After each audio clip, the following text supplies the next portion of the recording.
and it is 10:01. So I will watch as people jump in and we'll let them in as we go.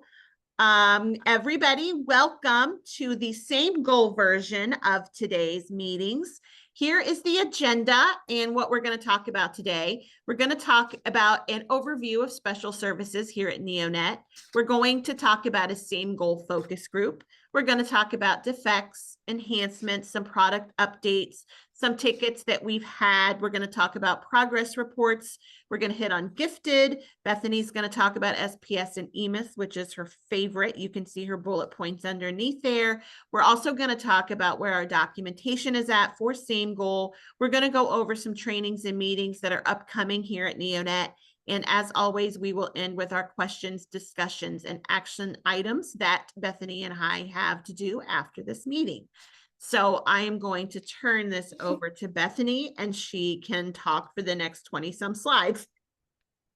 Is it 20? I thought this one was 30. I don't know. I got it easy today. Like you took it easy on me today. I love you, but you took another hard one last week. So we'll call it.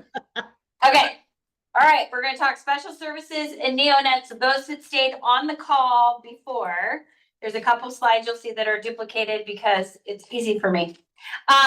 We currently have 27% of our districts on SPS refresh, 73 are on SameGoal. We now have 101 SameGoal districts. Okay. So what they were told about an hour ago is SPS has a sunset or a done date of June 30th, 2026. So if they have not converted, they will need to convert to SameGoal in the next year. Okay. I have 11 districts that have confirmed their conversion dates. So I have 25 more to go. Okay. So next year we'll be moving 25 districts over to SameGoal. At the end of next year, we'll be exclusively a SameGoal supporter, which is going to make life very, very easy for Leslie and myself. Couple things. We will reach out to them. If somebody has a question or something like that about that, you know, you guys have questions about who's navigating, we'll go ahead and inform you guys on all those. But if you have a little district maybe that doesn't use either program and you want us to reach out to them and say, hey, would you guys be interested in a SameGoal demo? Like maybe one of the Peterson scholarship schools or maybe somebody little, let us know. Because we're adding those little ones in now. And we have a bunch of little ones. So whatever is going to make it easier for you guys. So we're sitting at 27 and 73 right now. We will not look like this when we meet again. And we will not look like this by the end of next year. We'll be at 100%. With that, anybody who is red is moving. And they have already set their date and they'll be moved by July 1 of this year. Okay. So we have 11 that we're moving over in the next 3-4 months. Most of these environments are set up and ready and pretty much ready to go. And there are different things that we're working on with their training dates. The things that are in black are districts that we will be reaching out to you to get you to move over. I just received an update from Talmadge, so I just updated this one. And Kent, they have both confirmed for October. We are going to be moving districts over, but we are going to be moving them over really pretty much October to June of next year. I find it very difficult to move a SameGoal district over, as most of you have done this with me. It's really difficult for the users at the end of the school year to get like a crash course and at the beginning of the year to get another crash course. So I find it better if we do it within the year and it moves smoother. Okay.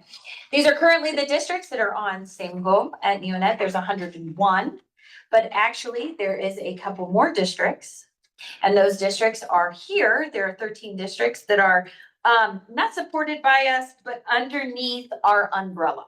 Okay. So these are a lot of the schools that are more up north when we acquired LGCA. So currently we are at 153 districts we support special services for. And like I said, those will all be SameGoal, and I think that number will grow. Okay. So if I don't answer your phone call right away, or Leslie doesn't, it's because we're ginormous, but it's okay that we're ginormous. And the reason I say that is because the tickets are a minimum in SameGoal. Okay. So these are the other districts that you can D to D or do the sharing with. Okay. So what we did do is we decided after the last roundtable we had, I mean me, we decided that it was really awesome to have a couple of my super users together to go over problems that maybe I don't know, things to avoid tickets, different things like that, like trainings. What do we need? What materials do we need to do to give you guys to support? Let's talk about defects, things are broken, things that you guys want on a wish list. So I have asked these 5 ladies that are actually in the room with me, which is awesome because I don't have to talk to myself anymore. Trickery. But I've asked these 5 ladies from Buckeye, Cotton Falls, Orange, Revere, and Hudson to join us. And they will be meeting with me at 11 to 12 after this meeting, just to kind of go over some things that are happening. I do not have a representative from the Heartland location or North. So if anybody's on this call would be interested in joining this or wants to reach out to me about it, you are more than welcome to. But I thank these people because I trust these people and I think they will direct us in the right way. So I think it's really important to have this focus group and I'm very excited about it. And we have handouts and we're going to make magic happen. With 153 districts in the state, when we talk to SameGoal, we have some teeth. Okay, and I was just on the phone with them about a couple slides. So I think we can definitely make a difference. So thank you. All right. We are going to go in and start talking about some defects that are in SameGoal right now. Something that was brought to my attention, the people in this room know who that person is. But it has brought to our attention that when you do a manifestation determination, unless you check that box, student has accumulated more than 10 days of suspension to be reported to EMIS, the ESMD does not export. Okay, and that's huge. I called him to talk to him directly. His name is Tim. And Tim said, yeah, well, you don't report it unless it's 10 days. I said, but I still want the ESMD to report. And he was like, unless it's 10 days, it's not going to report. So we kind of had a conversation. So at this time, it's considered a defect.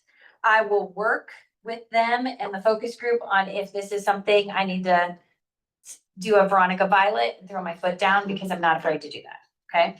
But just know that if that student has not reached more than 10 days on the extract, the import, that is not going to pull. Okay. So if you want those in there, you can run a manifestation determination report with the no's and manually enter them into your student information system. Okay. All right.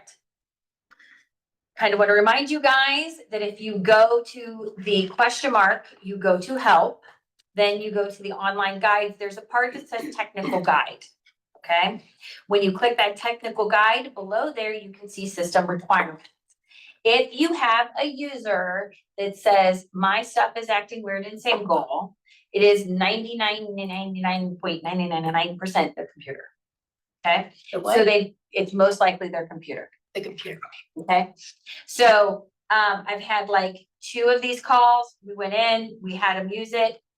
I have to, at this point now during my trainings, explain to the staff that if they're not connected to the internet, their information is not going to save. Okay, that's a big thing I have to say to them.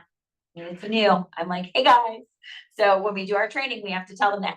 But I wanted you guys to know, as my admins, as my super users, my SameGoal peeps, that if you run into this problem, I highly recommend this as a step you take.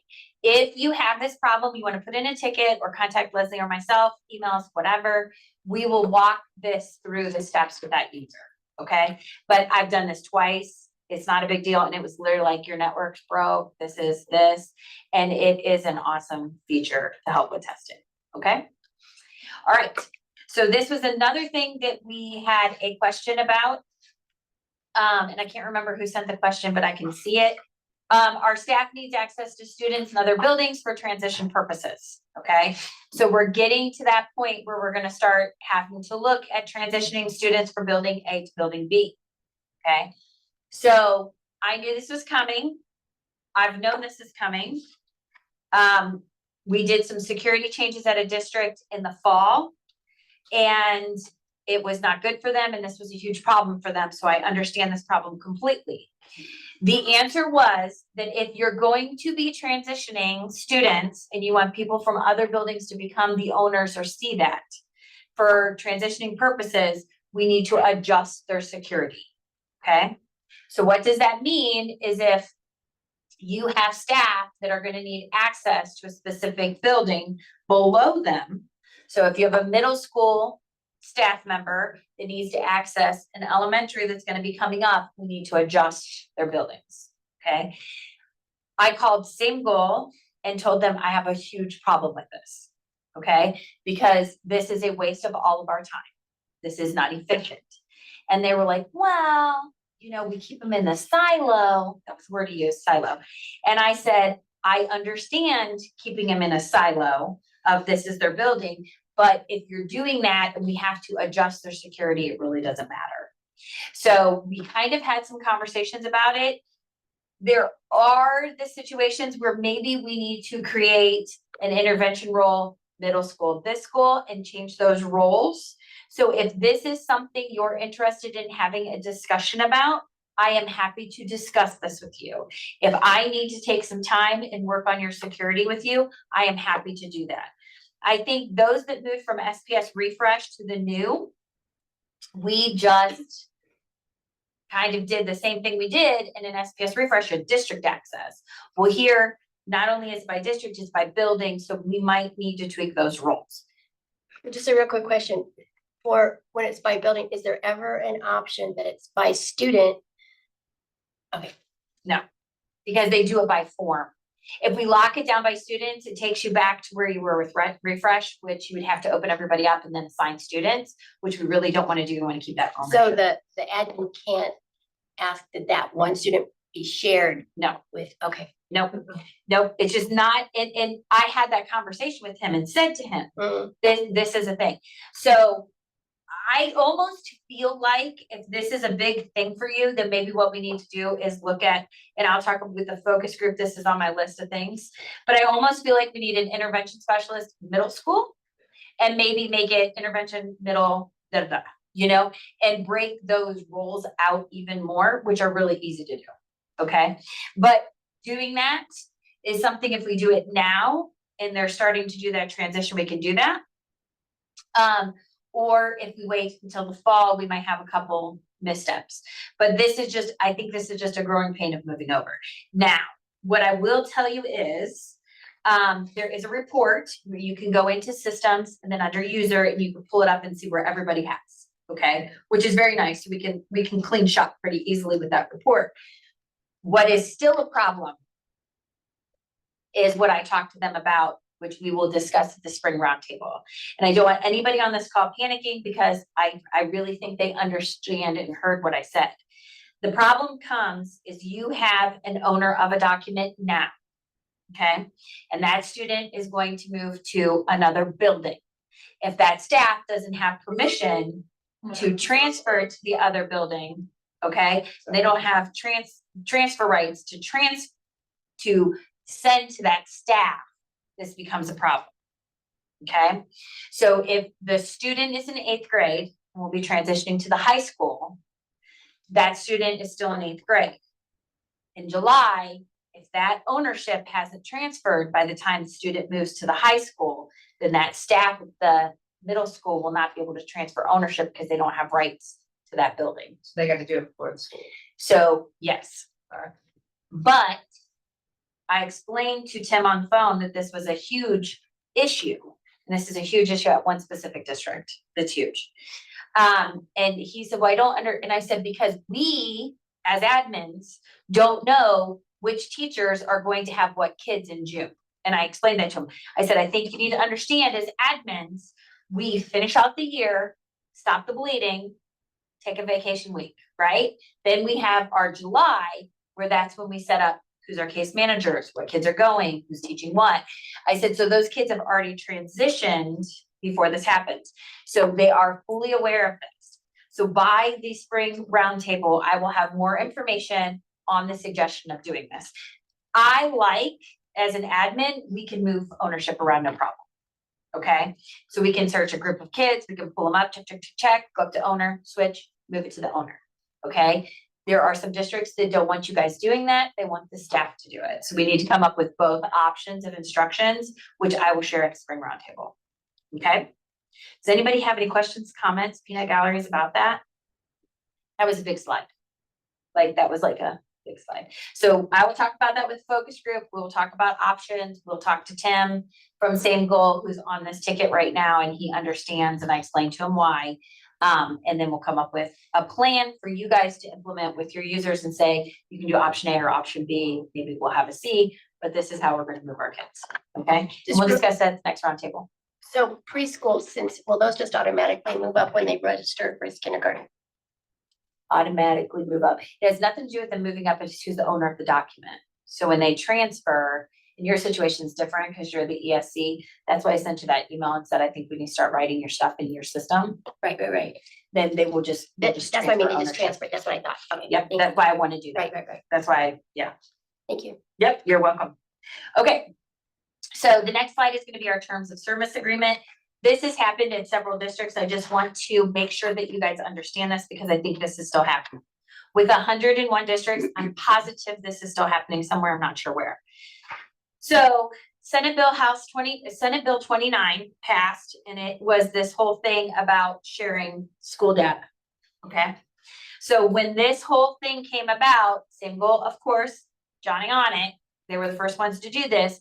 When they did this, they put in this place when you're an admin that you have to go in and accept their contract amendment for sharing data. Okay. So it's a data thing. So somebody needs to check, save and accept. Okay. If it's not popping up, then don't worry about it. But if it popped up at some point, it needs to be addressed. If you notice that your students are not coming via vendor link from your student information into SameGoal, it's because somebody did not click save and accept. And I have a couple districts that are still not sure. Just click save and accept.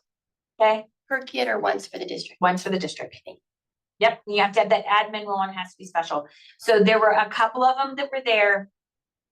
If there's questions about this, let me know. But if you notice that your students are not coming over, it's most likely that you didn't. When you're logged in, if you go to HTTPS, SameGoal acceptance, it will look like this bottom left for you guys or the bottom right that'll show that it's not bringing it in, whether you're on campus or you're on regular. Okay. If you've accepted it already, it's check, the boxes are checked and it looks good. Okay. So I can check if you've done it or you have any questions, but there are a couple situations where students aren't filtering it in and it's not because of anything other than this has not been checked. Once this is checked, then they'll let that link continue. Okay. The full information in because both share. All right. So we asked, after the last meeting, there were several enhancements that we asked for. Okay, so we sat down as a small group. Our group is now, of course, extended, but these were the things that you guys have asked me. I welcome you guys to send me any questions that you have. I will discuss it with the focus group and be like, hey, this is what they're asking. Is this a smart ask? How are we doing with this? You know, because I think those questions that you guys ask me are very, very important. And since we have such a huge group now, we have a lot of teeth to put into this with SameGoal. So the question was a remote signature for other. I think this is like the most common sense question. So we sat down and we had a meeting. I sent SameGoal a bunch of things, enhancements. They sent me a bunch of questions back. I have to spell it out for them. And by spell it out, I had to send them these pictures. Okay. So I was like, okay, when I'm in the meeting participants and I select other, I would like another button that says other, and I can send it to that email. I think that would work really, really well. And I had to give them the following example. They responded back and they're very comfortable with that. They're like, this makes sense to us. We're looking into this. So there was that. And they said their thing was there are a number of layers to this project. They don't have a set time, but this is a reasonable request and we're hoping to make it available for next year. So I know Santa Claus already came, but fingers crossed. Okay. All right. So this was one of the enhancements that we had requested. Another one that we had asked is for the version history to include the document was shared with the parent or guardian. That's coming. Okay. If you don't already have it, if they release it in works. Okay, so across the state, they'll start releasing it since you have your own environment, they'll release it. So we know that's coming and it might already be here. I mean, they just slap it in whenever they want. This is not a Wednesday night thing. When the guys are ready, they put it in and we rock. Okay. So that is definitely coming. The next one is I had asked for the EMIS extract to include the 4 records that we want. Okay. And I said, could you please put them in one text file? I had to share with them what a text file looks like because they have never seen it. These guys, why would they see what Frontline is? And they said, Bethany, we've never seen it. I'm like, what do you mean? And they're like, we've never seen it. I'm like, oh my gosh. So I sent this over to them. I asked them about this. They said they do not have a set timeline for this, but this is in their queue. Okay. I've explained to them how important this is. They know. I'm never going to let this go until I get it. I'm really not. Okay. The next one that I did reflect on the issue that we have, which is the updated collaborators and owner, the ability to share access with all buildings and all staff with the owner. So that problem that we talked about, that we're going to talk about transferring when the student rolls up to the building and us doing security, if they did this, which was in place several years ago and they pulled it out, if they did this by allowing the ability to share access with all buildings and all staff, the owner can transfer to whoever, then it would make things great. Okay. Right now, the owner can only share it if the student's still in their building. So I just need them to unblock that. So when I asked them to do that, they said, well, you need to look at the staff default roles and blah, blah, blah, blah, blah. That's why I had to make the phone call. But this is something we've asked for. This is on our enhancement wish list. The next one that's on our enhancement wish list is for the filter at the top. So some of you, like Nya, and most of my admins are on this, we use this filter a lot. We would like to be able to save that filter so that if we want to just look at incompletes, we can just look at incompletes.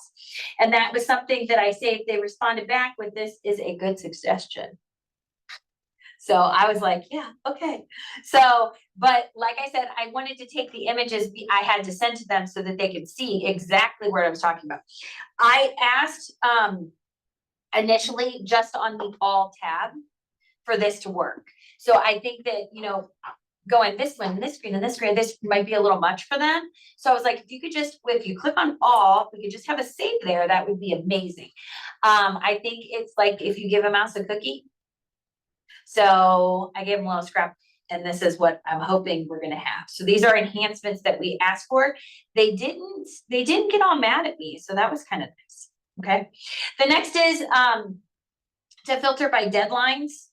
To allow the calendar page, you know, to have a filter and that be saved, because you guys use that a lot. They said that they're also working on that. They understand the importance of that.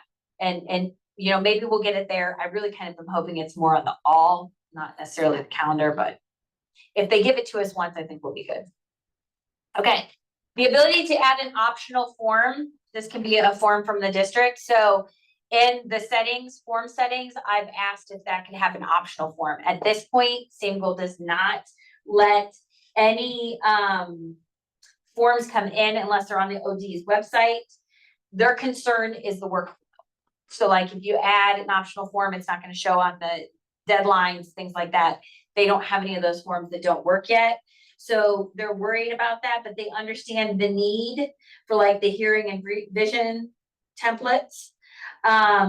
So they're looking at possibly giving an optional form that we can add into there that would drop it. So a lot of times what we do, would they ever consider, and you guys have been here, we say see meeting participant page.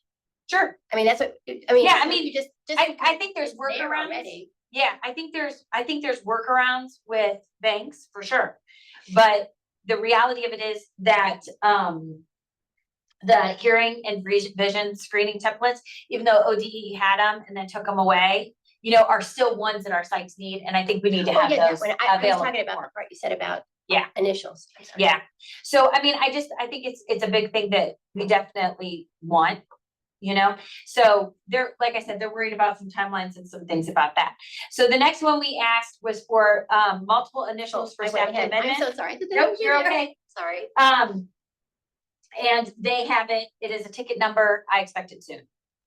Okay, I think they understand, they do not have a set timeline, but they're expecting it very, very soon, okay? And then for the progress reports, I've asked them, I'm like, can we please get rid of 5 through 8 or let you guys as a district say how many periods you want to show? Because that's just super, super, super ugly. But they're like, we currently offer them for prints. You can do the print screenshot. They really didn't like my question. They really don't like to take it away as of right now. So I think that's probably on the low burner for them.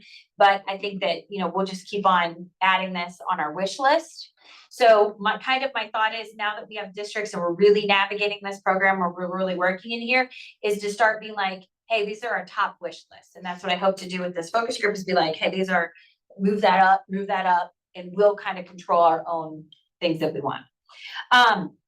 On the test hound report under testing coordination, I asked if they would please go in and add it up so that it has the child's grade, because I think that's a sort that needs to be put in there. I said, hey, I really need you guys to do that. And they said they wrote it up and that shouldn't be a problem. Okay, so those are kind of the enhancements that we went through with everybody. And I just want to be very clear that if you have an enhancement that we haven't maybe mentioned, definitely give it to us. We'll talk amongst it. We'll send it over to them. But a lot of times they're very, very good at explaining what they're doing. Okay. I'm also attending a training. It's either this Friday or it's next month with SameGoal, where the other ITCs have also submitted enhancements and things that they will kind of go over. These are enhancements. These are things once. They'll kind of explain those. And then I'll bring that back and be like, hey, these are the things that are moving forward with them. Okay. So if you have an enhancement, definitely let us know. Okay, so we're going to talk about some product updates that happened since last time we met. And those product updates are the RIMPs are updated, and those are ODs RIMPs. So those have been updated. If you're not using them, I highly recommend that you ask your users to start using them. If you need a training on them, if you need extra information, definitely let us know. There is a video that we can share. There are training recordings that we can share. If you guys want something else done, you just need to let us know. And we're beyond happy to come out your way and help you guys work on that. Okay.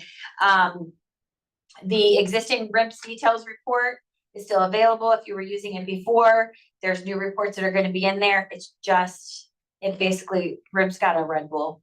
They drank it and they're all get spicy now. Okay. So that's our RIMPs update. The other thing that happened too is because they've added that, there's now a RIMP intervention codes. It is a report that you're going to be able to pull out. That's going to give you those codes that you maybe need. Okay. So just know that that now has really drank the full Red Bull and energy drink and they're ready to go. Okay. Notifications for district to district transfer events. This would be a district to district sharing. I have a district that doesn't like the word transfer.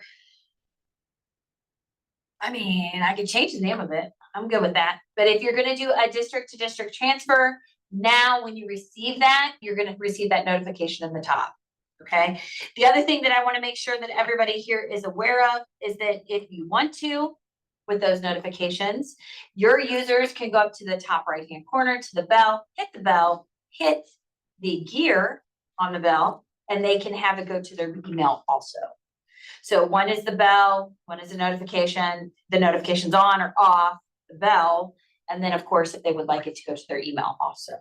Okay, so I don't know if your guys' users knew that or not, but it's available. If they don't want to see any of these notifications, they can just uncheck them and the bell doesn't do anything, which is kind of nice. Okay, so that was also an upgrade. Okay, so they did do some enhanced imaging tools. And what that means is that rich text editor across your top. If you're in there now, you can now zoom in and zoom out, add those in. I did have a call last week where I had somebody that copied and paste. You still got to control copy, control paste. We got to think about this. My psychs like to get a little happy sometimes. Copy it all and paste it in. If it's huge, you can add it in, but you know, so they have some enhancements. Okay. So those should be looking pretty nice now. You also have the ability to click on it and change the formatting. So if it looks like it's printing off a little weird, the enhancement tools are really awesome. You have the ability to do that. Okay. All right. Anybody have anything else? Because there were a lot of little enhancements, but nothing that was worthy of calling you guys about, you know? So those are the big ones. Let's talk tickets. In 3 months, special services, we had 231 tickets. Of those, only 58 were SameGoal. Of those 58 tickets that were SameGoal, they were mostly demos, requests, and security enhancements. They were nothing. Once you guys switch over, I mean, I think most of the users that are on this now understand it. It flows pretty nice, right? We did have 184 special services tickets. So I'm hoping as we start next year navigating all the districts off, then the following year is going to give me some more availability to really kind of focus on training materials, things that you guys need, really hammering some things out. I think this is only going to get better. So I'm feeling very optimistic. But I wanted you guys to see how many tickets Leslie and I did for just special services in 3 months. And that's October, November, December. I mean, yeah. So that was awesome. Now, I was busy doing other things. So don't question. We were busy moving districts over. We still have a grade book. There's a lot of stuff still going on. We have a lot of stuff that's happening. But that's why, you know, we don't always answer our phone right away. Okay. All right. So I did this and I thought this was ridiculously awesome. And you guys can share it or you don't have to share it. You can do it to yourself if you would like to. You have the ability to share the progress report electronically with parents. Okay.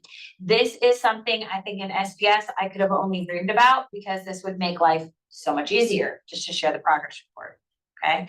So I went in to my progress report that I have for my sample granddaughter. And I went into the progress report and went to share it. I shared it with my private account. Okay. It's up there. It's an neo.rr.com. Okay. So I shared it with my private account, was like, wonder what this looks like. Like if I'm a person and I want to look at the stuff, what does it look like? So I went in and did this, and this is the email I got.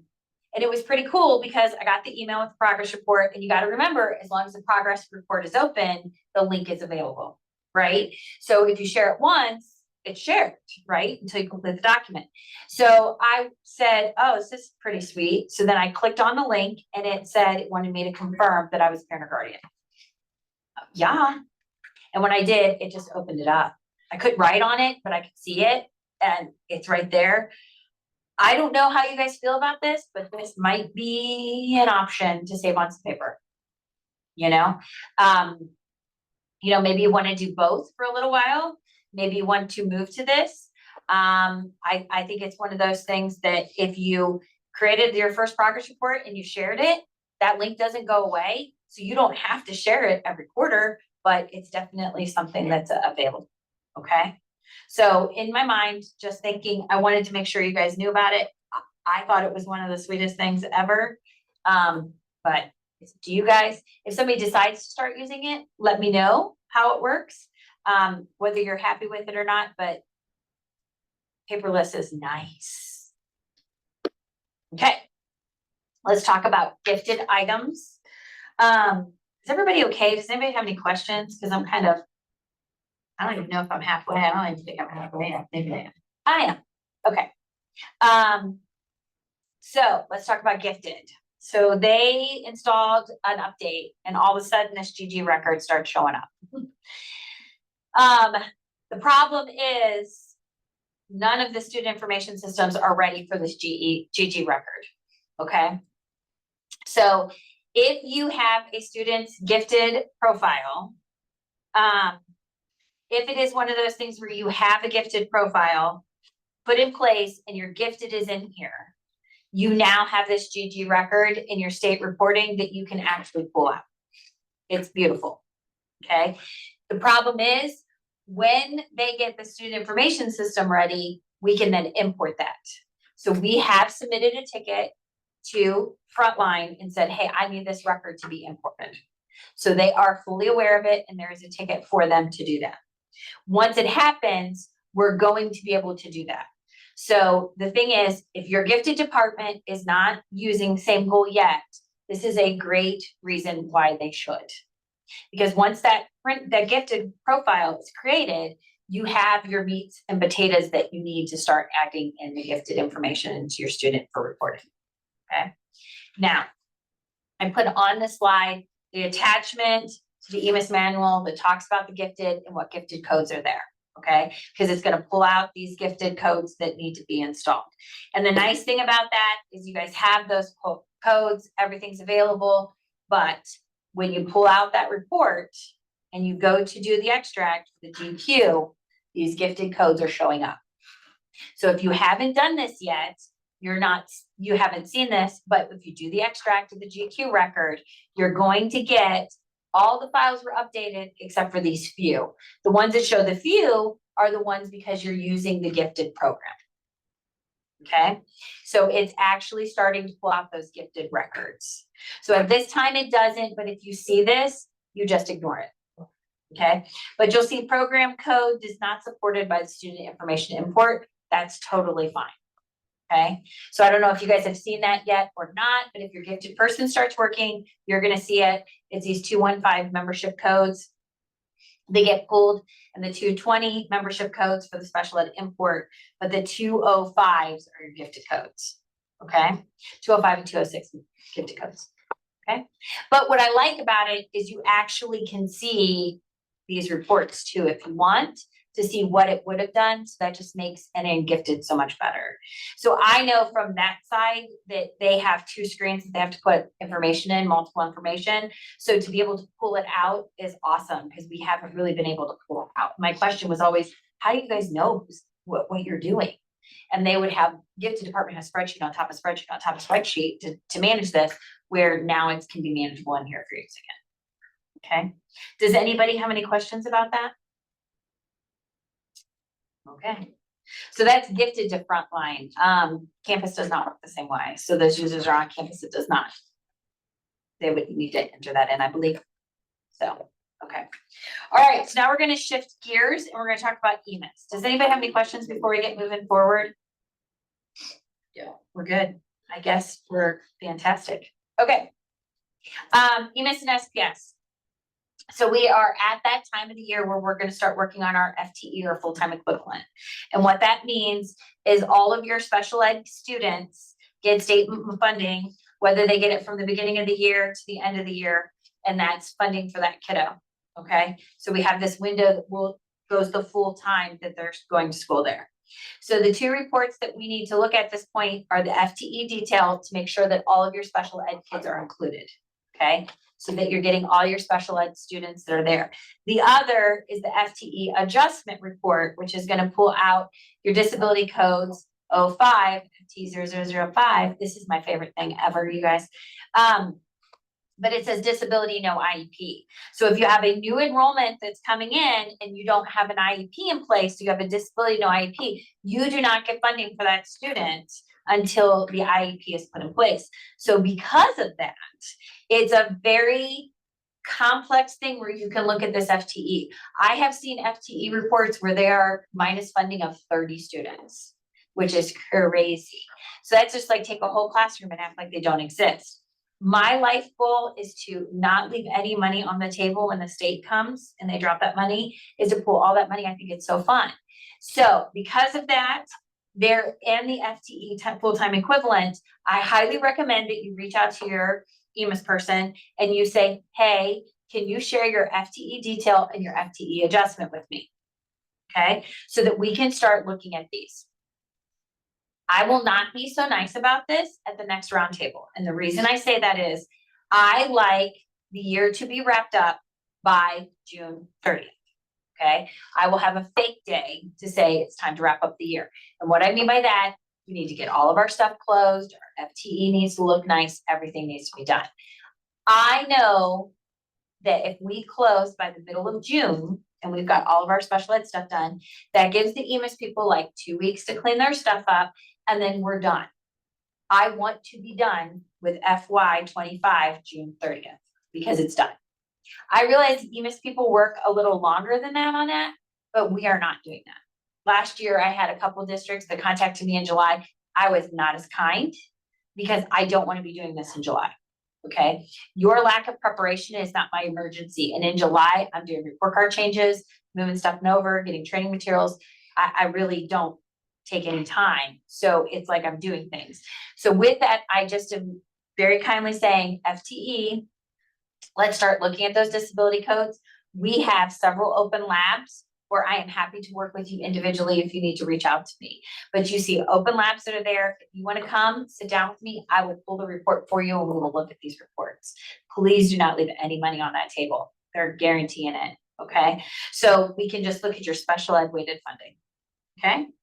So with that being said, one of the things that if you don't have it, I highly recommend you look into it. I have access to all of everybody's cross-check that signed up and all of everybody's data collector now. With the addition of LGCA up north, and of course the Heartland group, I have everything that's there. But what is EMIS Crosscheck? It is a program that you can use to find special ed errors. And this will tell you before you do the FTE or the FCC, I can tell you what errors are going to be on there just by looking at EMIS Crosscheck. EMIS Crosscheck takes everything that's in your data collector that's being reported to the state, cross-references it, what's in your actual student package, and looks at it and says, hey, I think you need to look at this closer. It might be right, most times it's not. And one of the things that we do look at are the 3 that have the dollar signs. If you have an error with the dollar sign, you are not getting money for that student. OMG, go get that money. Okay. So those are things that at this point, even without that FTE report, you definitely need to be going back and looking at your cross check. When we started this, there were some very, very ugly cross checks. Those districts that are monitoring this and should be monitoring this every year. I just did a training for a district and I told that the new person, I'm like, look, every week, get in here and look at this. Every week, you need to look at this. Even though you check it green, green does not mean it's good to go. It means just you're okay with it. Good to go means it's gone from this report. So if you don't have EMIS Crosscheck, reach out to us. We're happy to do a demo. I'm happy to sit down with you. I'm happy to work through your EMIS Crosscheck. If you want to come to an open lab, I'm good with that too. The expired ETRs is huge. If you have an expired ETR, it means you're not getting that disability funding. If you have an FD disability and ETR disability mismatch, which happens all the time, if you have those, you are not getting the correct funding for that kid. And an autism 12 and a speech 5 are a huge financial difference. Okay, so do your due diligence with that. And then if you have IEPs in there, but you're not reporting the disability for whatever reason, that student didn't roll up, something didn't happen, we need to go in and fix those. Those IEPs with no disability should have been fixed with FCC. So there really should not be any of these in here, but those are the 3 money ones. The next one that I want to point out to you that I do not want hangers out there, and I will randomly go into your cross check when I'm in my spare time, doing laundry, making dinner. I'm just kidding. I go in there and I click that disability no IEP. That means that you have a student you felt important enough in the EMIS land to put in your system. If that student is in your system and they attend a district elsewhere, you need to go back into that district elsewhere and get a copy of their IEP and have it. Any student that has a disability that you put in their system, I don't care if you're not doing anything, you need a copy of that so that you know what you're doing. Okay, because ultimately you're at some point reporting that student as being your district of residence. Okay, so those disability no IEPs, it's time to start cleaning those up.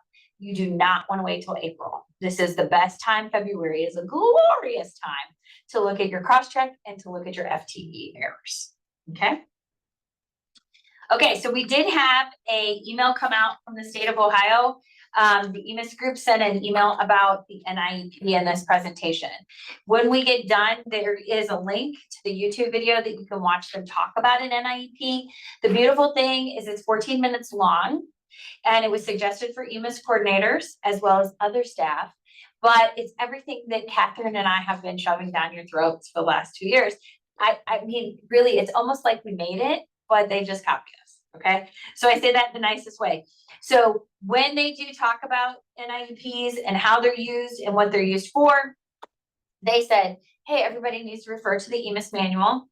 But most of you are not going to refer to the EMIS manual because we are not EMIS, we are special ed. So because of that, they tell you if you have a question about an NIEP to go to your EMIS coordinator, who then can come to the ITC, or you guys can come to me. Okay, so your door here at Neonet is open for however you want to interpret this. I will share the information that they provided in the slides. This is highlights. And NIEP, we just need to keep on mind is that this is for a student that is receiving services, but there's no IEP. Whether that's new, it's expired, or it wasn't reported, this is why we use NIEPs. They are still, if they're putting a report out in October, ODE is still, or due, they are still looking at these NIEPs that are being slapped in, okay? We do not slap NIEPs in. We use them, they will show up on EMIS crosscheck, and SameGoal, you can run a report of what NIEPs you have in there if you put them in SameGoal. But we just want to clarify with you that they're not to be used willy-nilly, but they do get used. We need to make sure we're using them so we can get that funding. When you need to do that, you need to use a 10, 11, or 12 as your non-compliance ID. It's very, very important to keep that closed. So just keeping in mind, we're getting in that season where this is where we're going to start looking at this, and I don't want this to get away from you. They do tell you that the special education GE record, which is where the NIEP reports, is going to do the district begin providing services. So when that start date is for the NIEP, and then the outcome ID is going to be the same as what was on the prior IEP. You cannot use an NIEP if there wasn't an IEP already in place. Okay, so if it was an initial, can't initial and then an I, it doesn't work that way. They don't let you do that. There's rules. You have the 10 or 11, 12 for your non-compliance, which is pretty simple, but they actually put on here outcome end date optional. In my world, optional means no. Okay, so you don't have to worry about putting in that end date. It's not like everybody needs to. Sometimes you'll put in that end date and there'll be a gap, and then they'll still show up on the FTE and we'll have to move that end date out. But I will tell you that the extended school year, if you don't have a Y or an N, it's now kicking out an ugly report. So we need to put a Y or an N there. Y or an N. No asterisks anymore. Okay. That happened quickly, right? They're like, hey, you got to do this. And then, hey, now you got to have an answer. Okay. So student GE record, just to make sure that you guys know that. And then the FD record, they must have a disability condition before you put in an IEP in. And believe it or not, I've seen it several times where people put NIEPs in, but there's no disability condition. Okay, so, and the IEP disability, the ETR has to be current. Believe it, I've seen that too. Okay, so that kind of covers the NIEPs and things that, you know, we've had. So I will share this documentation with you when we're done. I'll just insert that slide in here for you. Okay, so I want to go over the badge colors again, just to remind everybody, when you go to all and you look at all those students, you're going to be able to see these icons. These icons are going to do their badge colors. They're there. If you start using the RIMPs, they're going to be green. If you're using your English learner, they're going to be pink. Your advanced learners or your gifted are a light purple. They call it indigo for your special ed. And of course, your 504s. So as you start putting in these details, these are the students that show up on your calendar. So if a student doesn't have a badge, it means there's something wrong with the dates and something's happening. Okay. So these are going to start affecting your deadlines. As you start navigating and moving your students into this program for the first year, these colors aren't real cool, right? We don't have a lot of color. But as soon as you hit that first year mark, boom, you're going to see a lot of colors there. Okay. So those are what those colors for. Sometimes I've seen kids with 2 colors. It's okay. You know, they're there. But I just want to reiterate that it does know what's going on and it's thinking the whole time that it's there. If you go to our website, and here's kind of what's happening. SameGoal's documentation is so beautiful that I don't know that I have to recreate it. I'm not gonna lie, it's gorgeous. It's better than what I could do, right? So we still have, if you go to the special services website at Neonet, you go to helpful documentation, there's the know-how there. And those are different pieces that are put in there. I'm hoping to start updating those so that you guys have a quick way to go. And that's part of the focus group. So once we get these districts navigated and moved over, I'll be able to start getting your documentation cleaned up and have stuff at your fingertips. Okay. But I just want to remind everybody that you go into SameGoal, the help, you can go in there and have them go to the user guide. That's a great place for them to go. Okay. Administrative guide is going to be my admin users. They have to have that admin. So if your user goes in there and they go to the admin, I've had a couple users do that, new ones. And they're like, well, I went in and I didn't see what I was like. Well, you're an admin. You're not an admin. Okay. Sometimes I have to tell them that, but the user guide is perfect for them to be there. Steal what you want. But if there's documentation that you want that you don't have there, or you want it a different way, just let me know. And that's something I can put on my to-do list, my to-do list. And I'm happy to put it on there to start getting your documentation. But I am no longer going to send anything out, clog your emails. You guys get in there. We are going to be very, very busy for the next 12 months moving everybody over. So I'm thinking in the next 12 months after that, I can start working on this website. This website is, for me, I don't know how Leslie feels about it, but it's extremely cumbersome because I only go in it once every 4 months. And when I do, I'm like, oh, but I gotta click, So I'm hoping after we get done transitioning the last 37 districts to SameGoal, and bringing a couple more on, that we'll be able to start to get this website to get juiced up, because I'm going to try to get in there like once every 2 weeks. And I think that'll help me retain it. It's just not really on my retention level. Okay. So that is documentation. I'm going to switch it over to Leslie to do trainings. Does anybody have any questions at this point? Because it was a lot. It was Bethany a lot. Okay, Okay. Bethany, take a drink. Thank you. Drink of water. We're going to go Coffee. ahead and talk about the training and meetings that are coming up here at NeoNet. So this afternoon at 2 o'clock, we have a SameGoal demonstration. You guys, most of you are already on SameGoal, but if you're just joining in, you can still join that Zoom and learn a little bit about SameGoal. And yes, we will. We just had a question. We will provide the slides later in an email. Bethany will send those out with our notes and everything on them. So they will be coming via email to everyone who attended today. We also have several open labs for the Falls location. You can see those dates there. That's when you can see Bethany for FTE. She loves to do that. So any open labs here are available at Falls. You can sign up on the website for a time or reach out to Bethany if you need to see her. April 30th is the next Spring Special Services Roundtable. So that is coming up. And May 7th, we have our Ed Operating Committee, which if some of you are like, what is that? That is where the student information staff, we all get together, our team, we go over things that are happening in the student services softwares. We also hear from Matt, our fearless leader that day. He gives an update about things that are going on at NeoNet. We also have already scheduled September 24th for our fall SPS and SameGoal Roundtable as well. So that is the Falls location dates. And I think the next slide, Bethany, whenever you can click it. Oh, maybe I can click it. Well, okay. There we Sorry. go.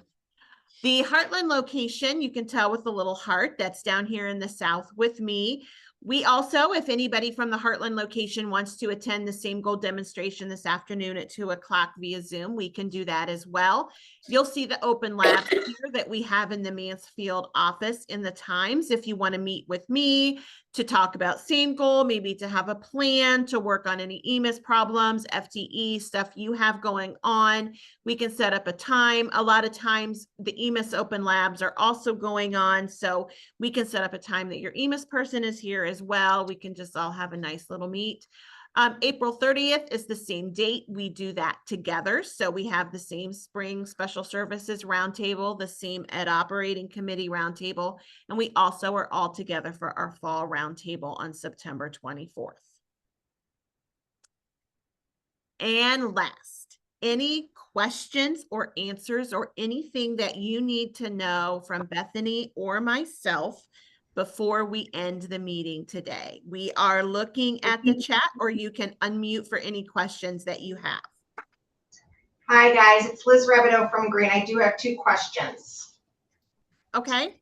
The district banks, when we did our banks, it was my understanding when we create our banks, we use bracket, name bracket, and then for the pronoun, it was my understanding we use bracket, then we use the male pronoun.